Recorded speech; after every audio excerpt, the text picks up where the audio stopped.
Welcome back to another episode of Lunch with Doug. On the phone, we have John Holmstrom. This, of course, was a pre-recorded interview. We talked to him for about 2 hours. You heard some of that interview a few episodes ago.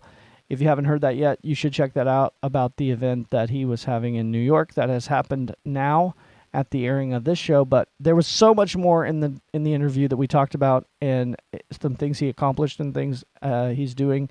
It was a very exciting interview, and I want to share more of that with you here today on Lunch with Doug.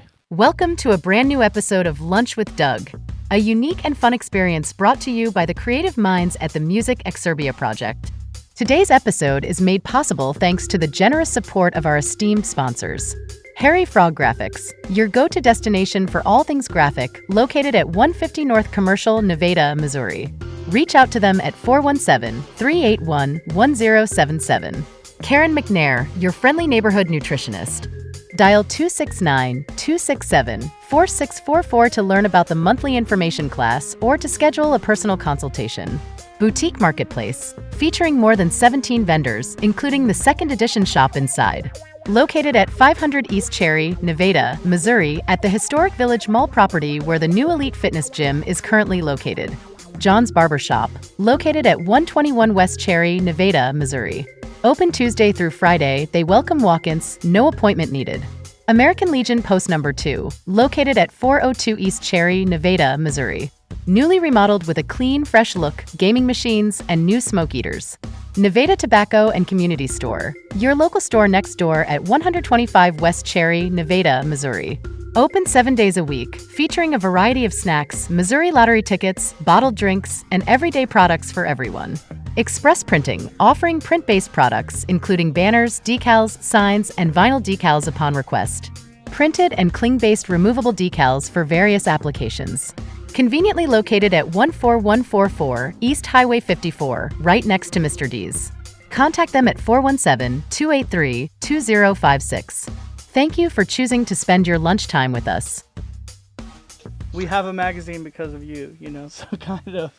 I love it because I've always preferred alternative culture to mainstream, I think it's more honest. Sometimes it's more personal. It's more interesting visually. And you're helping people instead of corporations, Exactly. I talk about this all the time, with especially the old-timers like me, but I really get a feeling analog culture is making a comeback. Digital doesn't work. No. Like when CDs first came out, it was like, yeah, they're going to last forever. Now we find out there's digital decay, digital rot, and CDs can go bad. Yeah. And you're better off buying vinyl. Yeah, nobody saw that. And they say that digital rot, I know what you're talking about. It can happen like within 10 years or less. Exactly. I've had a few die on me. And I don't even have a CD player anymore. You know? They break all the time. They're so fragile. And then with magazines, you think about it, I started this magazine like 49 years ago. I still have copies. You can still read it. Uh-huh. How many websites have been around for 25 years? Yep. Digital disappears. Yep. It's more accessible, but it's not as permanent. Exactly. The early years of the internet, like when everybody was like, it kind of became a household thing to have websites. One, they were never really complete in the first place. And then two, they were like, if like some of those websites are still in existence, it's like it's just scrambled. Some of the stuff doesn't read right. You can't view it right. It's like it's not there anyway, Yeah, it's a problem. We're doing newsprint for the first time for punk. Uh-huh. I've done newsprint publications before. It's always interesting working with printers. If you find a good printer, it's like finding gold. But most of them are reliable. We're promised to get magazines in time for the show on Saturday. Mm-hmm. And this place does high volume, but one of the last places that does web and sheet fed and a lot of different formats. So I'd love to keep working with them. But the newsprint is a whole different set of challenges than an offset. So, yeah, So how, but it's cheap. I wanted to do something cheap and dirty, the opposite of the Iggy magazine. yeah. So the Iggy magazine was this lavishly produced on super great paper, and originally it was supposed to be like a regular issue of Punk, the same paper stock and the same everything, but it didn't work out. So, anyhow, I understand. I could talk publishing forever. It's, I was publisher of High Times. Yep. I published several zines. I tried to start a cannabis magazine for this, and it was the same format I did for Stop, where it's advertising driven. And by keeping it local, I got local advertisers. We're going to give away a whole bunch on Saturday. I'm hoping we run out. The first 500 I'm advertising, but we'll bring more than that because I just want people to see it, Yeah. It's a promotional tour, a tool. At some point, Glenn O'Brien said that Punk Magazine was the most influential music magazine in the United States. Is that right? Yeah, he was an editor at Andy Warhol's Interview. Then he worked at High Times. He did a thing, what was it called? Beat. He had a column in Warhol's magazine back in the day, and I think that was a quote from an article, some mention of Punk magazine back then. And I thought it was really right on. Yeah. I kind of. He didn't say music magazine, he said magazine. Just magazine in general. Okay. The most important magazine for 1 year. That sounds right. So there's been other times that you reissued newer Punk magazines from its heyday. Can you tell us a little bit about those times? I had done a test issue in 2001, but that attempt to revive the brand blew up on 9/11. I put the issue out. I checked all the numbers. The numbers looked good. Sales were good. Advertising sales, everything. So we planned a meeting. I had a little office not far from the World Trade Center, and we were supposed to have a big meeting to start pitching it on 9/11. So people don't remember this aspect of 9/11, but the economy tanked. Like, I remember the media was saying, don't sell your shares, be patriotic. A lot of people dumped shares, and the stock market halved. Went from like 14 to 7,000 or something. So that killed that. And then I raised some money, and, not enough to really sustain it. I wanted to raise a lot of money, but we raised a little money and tried to put the magazine out. And then right before I go to press, Tower Records, our biggest distributor, went out of business. They went bankrupt. All the stores closed. So next I tried to put a book together for like the 40th anniversary, but it was a bit late. But that got out, and that sold pretty good. But you can see, print is slowly dying on the vine over from like the late 1990s as the internet started taking over until now. Yeah. So, then I did a magazine with Iggy Pop for his new album at the time, Every Loser, which I think is his best.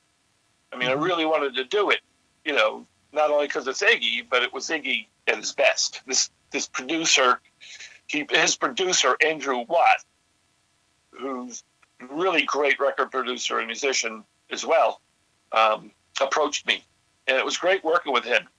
Because he's like a crazed maniac, creative genius type, I always like working with people like that because I'm a little bit like that. Yeah, I was hoping to ask you some questions that maybe nobody's asked before, and I was thinking, like, the bands were rock and roll bands before, and then your magazine comes out, which is called Punk Magazine, and then that's really when the kind of the genre of punk, or when artists wanted to be called punk, or because of your magazine they became punk because people viewed them as that.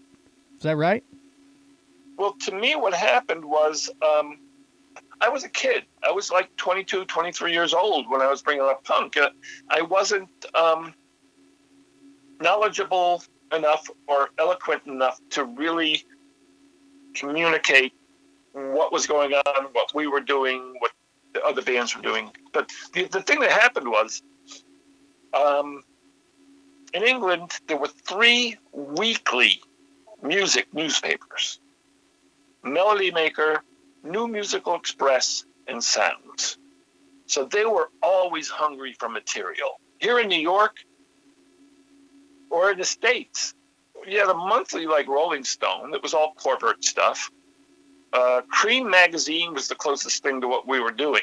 And I kind of modeled myself on the hardcore Cream readers. Circus magazine, you had all these monthlies, but they were kind of writing about bands that were already signed.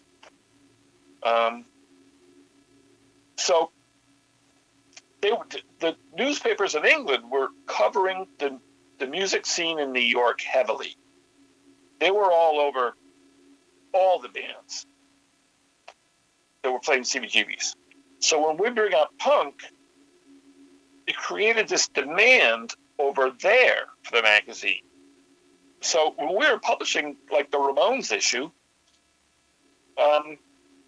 this guy Stuart Joseph, who was running a place called Rough Trade, approached us, and they set up a deal with the publisher, Jed Dunn, who put up the money to publish punk, to air freight the magazines to London, and they were selling them to kids and charging them like $10 a copy, as I remember. Oh my! They had to pay for the air freight, you know. Yeah. And they were selling, and they were building interest in the bands. Like Rat Scabies did a story once for Vice, the Vice Guide to Rock and Roll, and he wrote a lot about punk, and said that they would pick up a copy of Punk magazine and try to imagine what Blondie sounded like. You know? Yeah. So I know you get lots of calls and whatnot to be involved in punk things throughout the nation and world. What are some of the things you've been doing more recently? You know, I was in this punk art exhibition in LA, and it was devoted to punk art. So a lot of the West Coast illustrators who did work with the West Coast bands had their work there. And I think about it, I think Arturo and I would have been the first punk artists. He was there first. Yeah. Yeah. I like other kinds of music too. I like punk rock the best. Best thing about the 70s, man, we had so many great punk rock bands there for a few years. The Damned, the Sex Pistols, the Clash, the Dead Boys, the Ramones, the Dictators, and so many others. And they all went on tour this summer, which is great to see. What's new with music in the United States? Yeah, well, I think the culture is taking a turn. I've heard that Taylor Swift, her last couple records didn't sell as well as the records before that. There's got to be some resentment over those ticket prices. But I just think people want something new. It's kind of like, yeah, we've heard this already. What's next? Mm-hmm. Yeah. And maybe punk rock will be it. Probably not. But it's always been an underground thing. It's always stood for rebellion and standing up against the mainstream and doing something different, whether you like it or not. Yeah, and I've heard there's a lot of overseas stuff going on. Like punk overseas is pretty big on like larger regional scale. Yeah, a lot of bands could go on tour and get a bigger audience in Europe or Japan or wherever. I mean, when Johansson reformed the Dolls, they played China. Yeah, that would be wild, you know. Mm-hmm. Actually, I know a woman who who we've become friends, who published a punk zine in Ukraine before Perestroika, before the Iron Curtain came down. And the censorship and the way they were trying to suppress rock and roll and punk was incredible. You know, and she got some amazing photos of, you know, once everything changed, there are all these kids in Mohawks sitting on tanks rolling into Moscow. I don't know what the heck was going on over there, but, you know, it was, may you live in interesting times. And we're certainly doing that right now. Certainly. Yeah. The whole, just like we were talking earlier about the, you know, just with everything online and everything, and the zines and stuff being, even the comic books you were talking about earlier, and it's suppressed, like not as much coming out. It's a big deal if it's only a few and such, but there's so much to that. And I think you were saying that there is kind of good, it feels like there will be a time where that kind of breaks a little bit. People get kind of tired of that too, and want something more retro, more tangible, kind of. Yeah, to me, there's a human element to rock and roll, because you got people playing instruments. And I think the original reason I dislike disco so much is that's when electronic music began replacing humans. You know, like synthesizers it sounded like a guitar, or took over music by the early 80s. I was hearing about this. I don't like electronic music. You know, I want that human element. I want to hear them live in the studio or live on stage. And I think with artificial intelligence threatening everybody, there's an awareness that you're going to resist the robots. You know? There's the next big punk hit song right there, if it's not already. Or maybe that's one of your headlines soon. It keeps going back to those Terminator movies. Yes. You know, Skynet was artificial intelligence, so we're all worried about that artificial intelligence taking over. Yeah. Yeah, and it promises it won't. We'll see what happens. It's so uncertain. It really is. We live long enough to see it. It's so uncertain. So uncertain. In the meantime, we can have punk rock though, because I think what with the artificial stuff, as people start to use those things, and you can see it if they use it in writing. You can see it, or you can read it. You know it's artificial. You can, you know, if you hear them doing some things in the music and stuff, you know it, or the pictures especially, like you can see it. It all starts to have a certain. It's got its own look. It's there. Oh, okay. It's just more artificial intelligence. So eventually, you're gonna be just like, when you see something real, it's really gonna stand out because you know it's freaking real. Yeah, it's funny. You know, Athena put out a record with someone and had an artificially intelligent image produced for the cover, and everybody hated it and rejected it, and she replaced it with a human drawing. So what you say is true. I think people, at this point, they're saying artificial intelligence is going to be able to outdo humans and all this. But I don't think, like I'm not impressed by perfection. I don't use Illustrator to fix my drawings and make them look perfect. I like them to look a little ragged and imperfect. Like one of the proudest quotes I've ever heard about my work, the famous fashion designer Marc Jacobs said once, if I ever designed a tuxedo, I'd want it to be in John Holmstrom style and kind of imperfect and, you know, rough around the edges. It's not an exact quote, but, you know, it was along those lines, you know, and that's true. Like, my work is not perfect. It's obviously made by a human. So I think it makes it more relatable. Yeah. Yeah, there's something about that, that when you see that you, I don't know what it is, but yeah, you can relate to it on a different place, and like you said, like the when I see the AI stuff, I didn't think about that till you said that, the word reject it. I do kind of. I'm just like, oh, I know that's not real. You just turn it off because you know it's not real. So it's like Yeah. you're automatically. But when you see something that's like, has been created by somebody, you're just drawn into it because it stands out and it's authentic and it has those little imperfections that really are like, ooh, did they do that on purpose? Was that an accident? You start to think about it. Just makes your brain do a different thing, I think. Yeah, even really crummy, crappy art can look more interesting than something perfect. It's obviously manufactured. So let's be human and have fun. Exactly. Artificial intelligence can't have fun. That's what makes us people. Yeah, it pretends to have fun. Yes. Or it will pretend, I think. I don't know. Punk is fun. That's my message. Punk is fun. I like that. Punk is fun.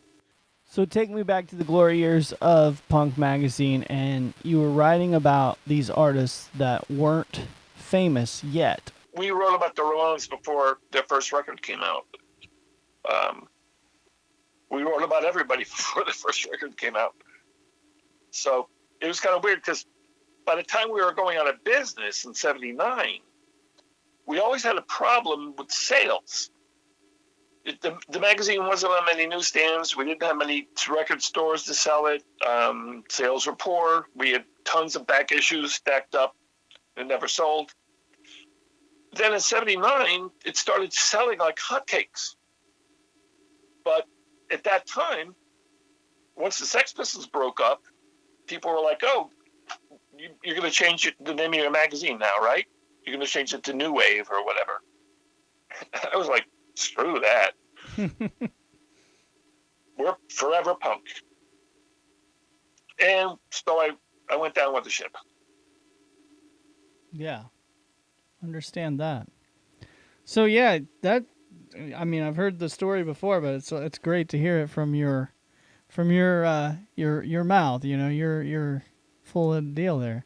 But that's basically the way I've heard it. So they must have got it right. So now then we were talking earlier and about you were going to bring it back a couple times. You had some different things going on, and with the Iggy Pop thing. So I guess you produced the Iggy Pop album as well with that magazine. Is that what was going on with that? The CD was pasted inside.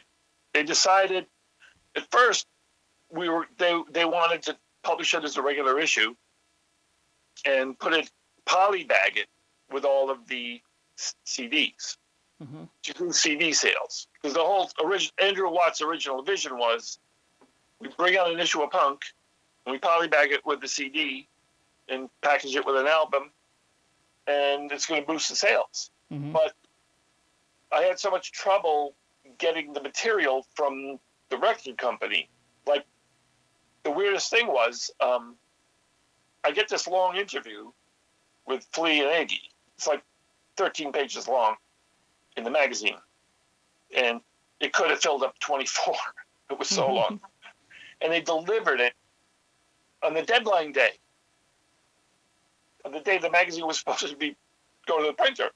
Oh, wow. So we're scrambling, and then I'm like, where are the photos of the musicians? Like in the old days, you'd get a media kit, right? You'd get this little folder, and you get a press release and some notes and photos of everybody on the album. Well, they were scrambling to get stock photos of the musicians and try to communicate with them to give approval to use a photo of theirs. So that took another week or two.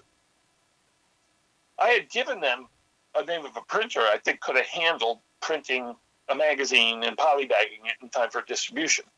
But I don't think they wanted to use their usual vendors. So they decided to do a super deluxe edition, charge a lot of money, and package it with just like 2,000 CDs, like the limited edition. Yeah. But then they put it up, and they call us a zine, Iggy's CD with a zine instead of Punk magazine. And I talked to them, but they didn't get around to changing it. So you can still buy it. But they made money. Yeah. You know, they already made a lot of money on it because it cost so much to buy. And the printing's wonderful. But nowadays, a lot of printers are doing 1,000 or 2,000 copies. And back in the old days, you know, like when I was in High Times, we were printing, like 300,000? And we were still kind of a small magazine. Yeah. I was attended a few comic book conventions, and back in the 70s, 80s, 90s, the comic book would have to sell 100,000 copies minimum, or else it would be, you know, cut.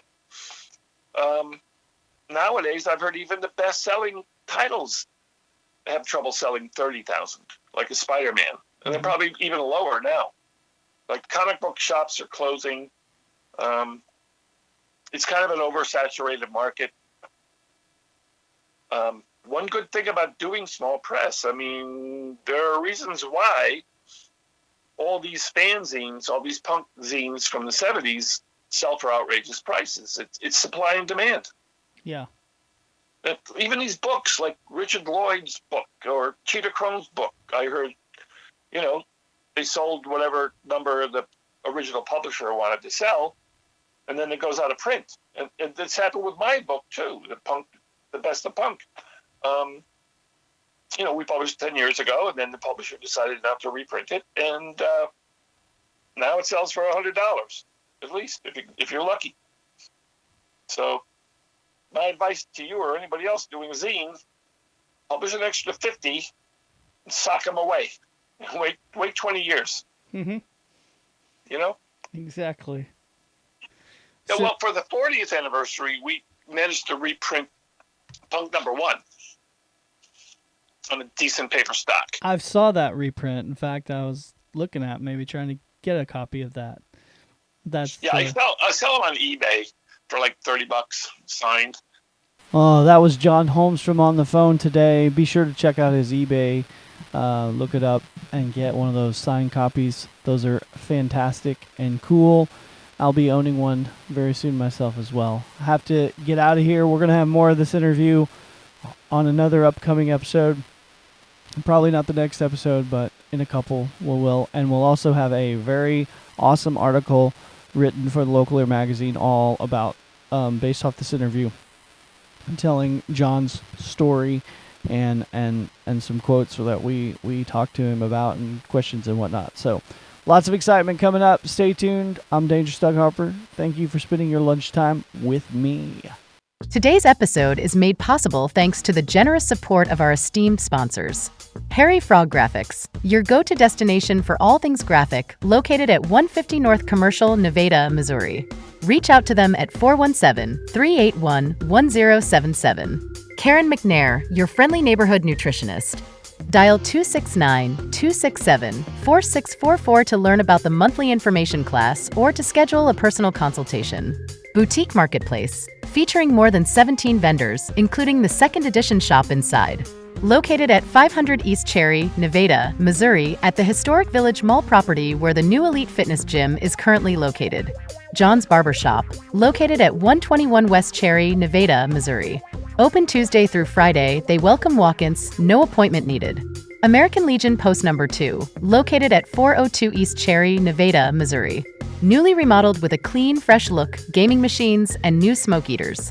Nevada Tobacco and Community Store, your local store next door at 125 West Cherry, Nevada, Missouri.